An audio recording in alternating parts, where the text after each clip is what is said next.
La République du Congo va être dotée d'une stratégie nationale de prévention et de traitement de la délinquance juvénile. Cette stratégie répond aux objectifs du gouvernement et comporte 5 axes stratégiques de prévention. Entre autres, le plaidoyer de la stratégie et la création d'un fonds de prévention. Au cours de cet atelier de validation, le haut-commissaire Adolphe Mboumaba a sollicité l'implication de tous pour sortir un document qui servira de boussole au Congo en vue d'une meilleure prise en charge de la délinquance juvénile.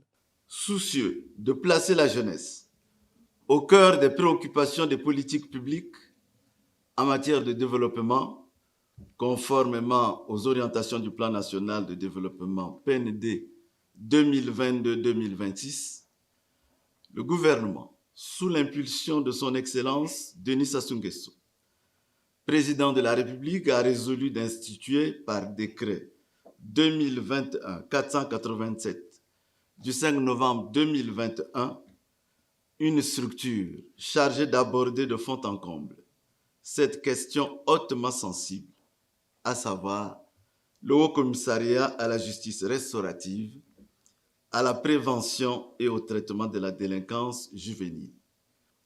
Des actions synergiques sont alors attendues.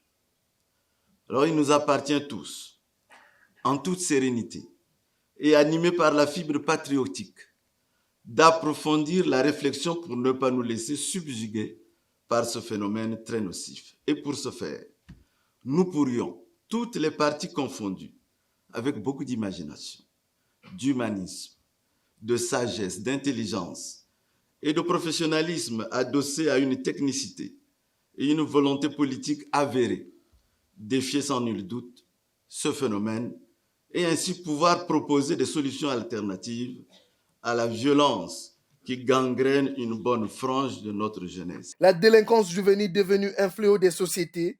Pour sa réduction au Congo, l'expérience ivoirienne peut être une mise à contribution. L'État a l'obligation de maintenir les enfants dans le système scolaire en les réintégrant dans des classes passerelles pour les enfants de 9 à 16 ans et pour la tranche d'âge de 14 ans à 16 ans dans des écoles professionnelles. Les parents sont tenus d'inscrire leurs enfants dans des établissements scolaires dès l'âge de 6 ans et d'assurer l'assiduité des enfants au cours sous peine de sanction.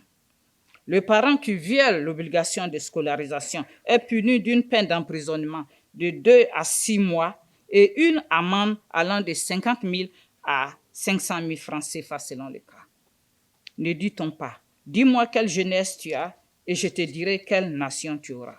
Représentant le Premier ministre Anatole Koline Makosso empêché, le ministre du Contrôle d'État Rosaire Ibarra a réitéré l'engagement du gouvernement. Le gouvernement, sous la direction de son Excellence, Monsieur le Président de la République, a identifié les sites d'Aubéville et de Bocagna pour la rééducation des jeunes en conflit avec la loi. L'établissement du Haut Commissariat à la justice restauratrice, à la prévention et au traitement de la délinquance juvénile répond également à une urgence. Je vous invite à contribuer pour rendre cette boussole stratégique inclusive.